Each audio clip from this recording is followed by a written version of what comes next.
We celebrate a lot of things, but the gentleman you're about to hear from got up and gave a speech to his fallen brothers and sisters in the armed forces.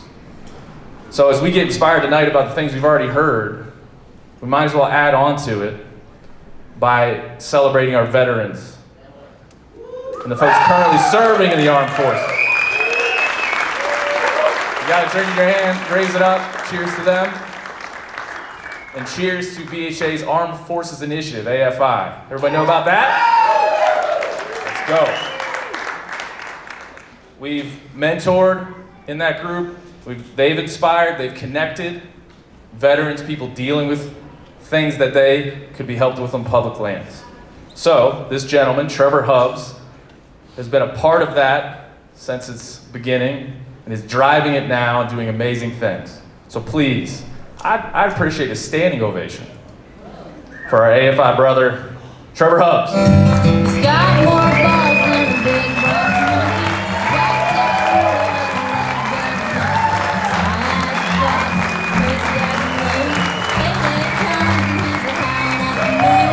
He's my baby, don't mean maybe. Never gonna let him go. In spite of ourselves. I think that's whiskey, so. Yeah, I know you guys probably read the programs and you saw the social media posts. You're actually supposed to hear from a woman, Robin Brown, who's an attack fighter pilot and a professional public speaker. Unfortunately, she canceled about a week ago, and y'all are stuck with me. So we'll see what happens. But that's right. I'm a little nervous. Get some! Yeah, so I'm gonna tell two stories tonight. The first one is a story of my great-grandfather, my grandfather, and you'll see how that kind of leads into me coming to BHA. So let's go. My great-grandfather volunteered to serve in World War I, France and later Germany, fought with the 33rd Infantry Division. Before he went to France, they stopped in a town called Liverpool, England. And like soldiers will do, they went out to a couple bars and just got after it before they went down to France. So him and his buddies are out at this bar, and they're just getting shithoused. So they get kicked out because the British don't really appreciate that. But this is where the story kind of diverges, as a lot of stories will when too much young men leaving a bar. The first version that I heard was my great-grandfather ran into an Irish prostitute who was secretly a witch. The second version, is that he ran into an angel who has disguised herself as a homeless person to test humans. And the third version is that it was actually a fairy who was sent here to play tricks on humans because that's what they enjoy doing in Irish folklore. I'm Irish Catholic, I don't know if you can tell, but that kind of plays a big part in this. So, if soldiers in 1917 or anything like soldiers today, I'm inclined to believe the prostitute version, because that just makes sense. Cheers, Grandpa. Anyway.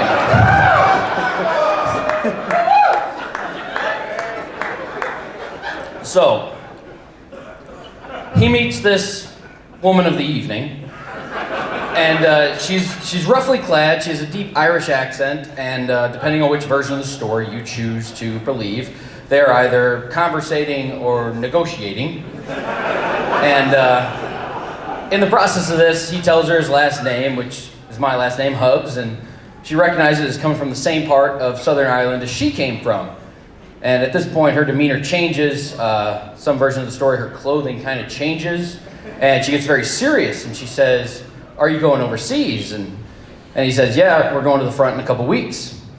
She says, "Give me what you have in your pocket." But unfortunately, he'd been drinking all night, so he doesn't really have much. But he has one US silver dollar. And he gives it to her, and she takes it in her hands, and she's holding it real tight and just rubbing it and muttering in Gaelic, which my great-grandfather doesn't speak. She just, "Banya ban bo ishkambaha, ishkabaha banyan ban bo." And he thinks, all right, it's a joke, whatever. He starts walking away like that, whether it's, some sort of scam for his dollar or whatever, he got had. So he starts walking away and she grabs his hand.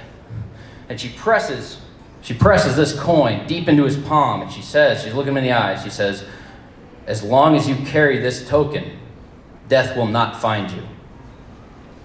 Doesn't think much of it initially. Gets sent to the Western Front in France, later in Germany.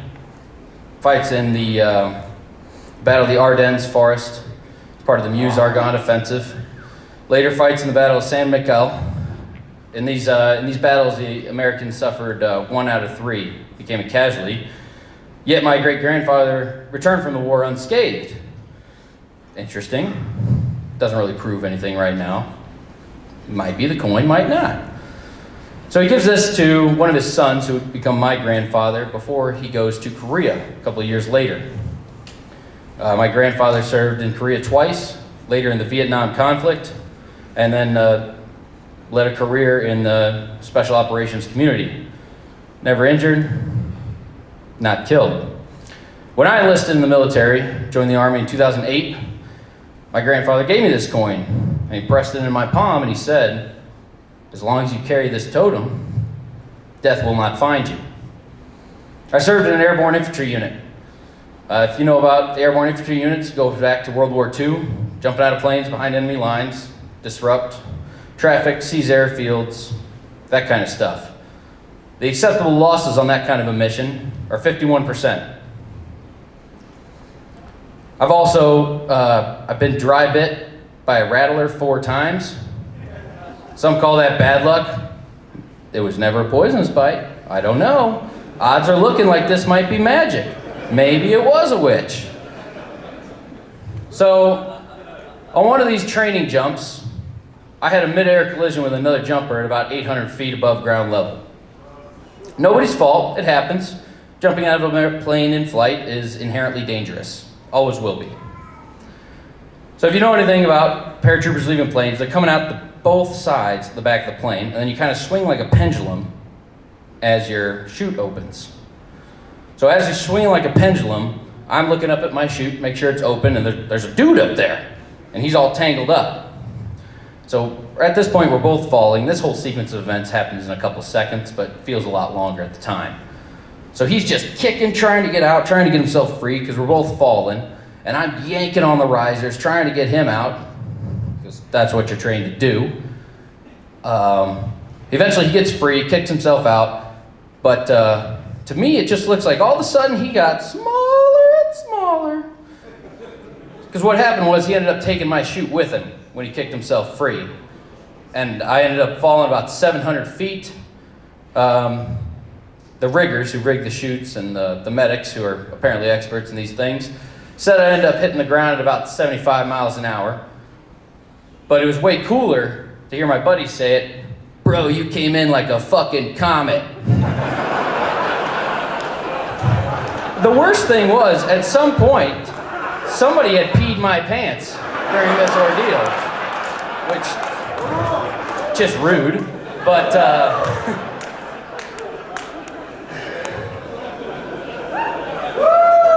yeah, so to everyone's surprise, like, they're rolling up the trucks, the medics are running, they're kind of grinning because they never get to do this is fun. And, but I pop up, roll up what's left of my chute, and jog off the drop zone. Knees feel great, nothing's broken, everything's fine. My knees actually feel worse after today, standing all day, than they did then. But, yeah, maybe this coin's pretty magic. Anyway, so about 6 to 9 months later, I'm running slower and slower, like, I'm talking like a 10-minute mile. That's slow, Kip, I don't know if you know. But, and at the time I'm like, I was always a reasonably physically fit guy, but I'm like, I'm 24, maybe I really need to start getting after this whole workout thing. So I'm working out harder and harder, and I'm trying to run faster and faster, but I'm getting slower and slower. And it's not like I'm out of breath. It's more like, man, I need to take a nap. I am tired. So go to the medics. Medics don't know. Go to a couple doctors. They don't fucking know. We do a couple dozen tests, and finally they're like, we're going to do a renal panel.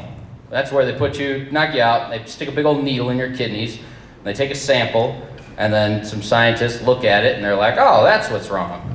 Seems like there's a better way to do that, but anyway, so I'm sitting in the hospital bed after this little thing. It's an outpatient, no big deal. I'm just like, whatever, let me get out of here. And the doctor walks in, and I know something's going weird because the first thing he says to me is, can you walk? Of course I can fucking walk. How'd I get here? What are you doing? So I'm like, yeah, I can walk, Doc. What's up? He's like, how far can you walk? I'm like, this is a trick? Like, I guess as far as I have to. What's going on? Is the building on fire? Like, and he's like, show me. So I get out of bed, and I got these little tubes attached or whatever, and I'm like, are you impressed? Can you see this? Like, and he's just like, that's amazing, because your kidneys are 95% scar tissue. You need a kidney transplant in the next 30 days or you're gonna die. So, that was dramatic. But, neat. So what happened is, I guess, when you have a severe impact, your organs can bruise like anything else, and when they bruise, they recover and they become scar tissue. But with kidneys, because they're a filter, if there's too much scar tissue, it won't filter your blood. So your blood's dirty. So if your blood's always dirty, then it can't carry enough oxygen to your muscles, which explains why I was so sleepy. So I guess I go on this transplant list, and that's going to happen. But 30 days goes by and no transplant. Then another month, no transplant. And then another, and another. And another. And 9 months later, I finally get a transplant, but I didn't die because I had the magic coin. So, I finally get this transplant from my daddy. Thank you, Dad. And it's great. Everything's fine. Everything goes perfectly. They're like, great, you're going to live a real long time, Sergeant Hubbs. Everything's fine. The problem is, when you plan on a career in the military, you never really think about what you're going to have to do if you can't do that anymore. And you can't be in the Army with one kidney. The official regulation says something to the effect of, whether it's by transplant, whether you're born that way, whether you give one away, you can't have one kidney and be in the Army. Now I argued this because I'm a naturally rebellious type of person. But technically, I didn't have one kidney, because when you get a kidney transplant, they don't take the other two out. They just stick a third one in there.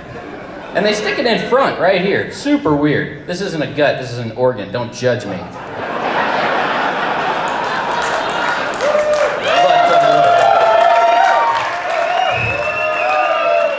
But anyway, so I'm like, so we argue this, and we appeal, and we appeal, and we go all the way up to the Pentagon, where some muckety-muck colonel, not you, Colonel Mike, I still like you. But it's like, while you are technically correct, the best kind of correct in my opinion, it is not in line with the intent of the regulation. So, thank you for your service, Sergeant Hubbs. You'll be discharged at this time. Now, when you plan on a career in the military, being discharged is never fun. It's never easy. Whether you are getting out of the military on purpose or not, it's never easy.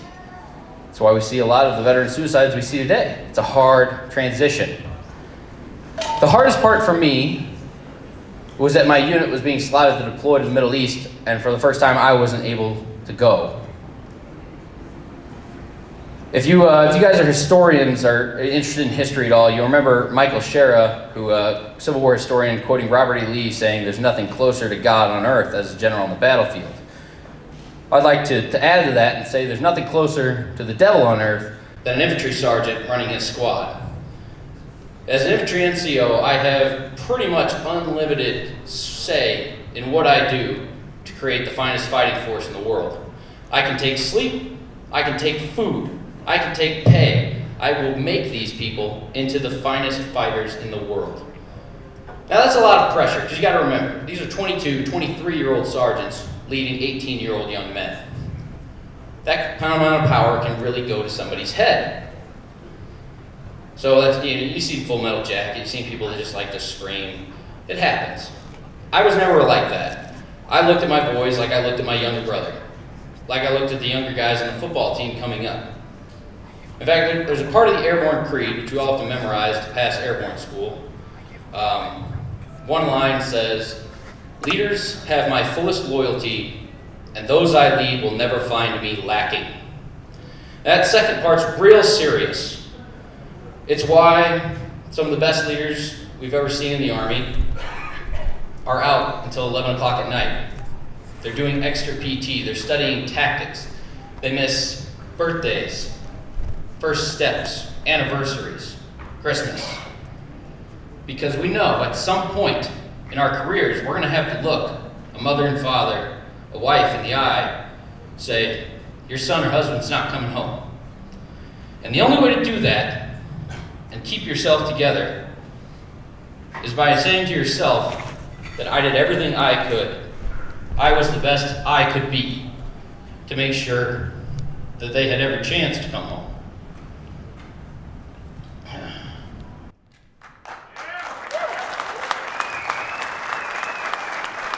So while my boys are over there, I've got parents, and I've got spouses, and I can hear the children run around in the background, and they're asking me, what do I know about their husbands?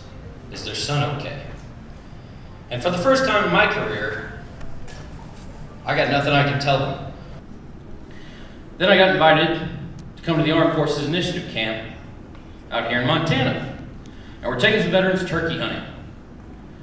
And first time in years, I got to be Sergeant Hubs again. Had a guy, a transportation guy, a truck driver, not a combat soldier, not trained to be, he's there to drive supplies. Got blown up 4 times in Iraq. He's got 4 fused vertebrae, replacement shoulder, 2 replacement knees, and like 18 screws in one of his femurs. The whole time leading up to this camp, he's emailing, he's texting, he's calling.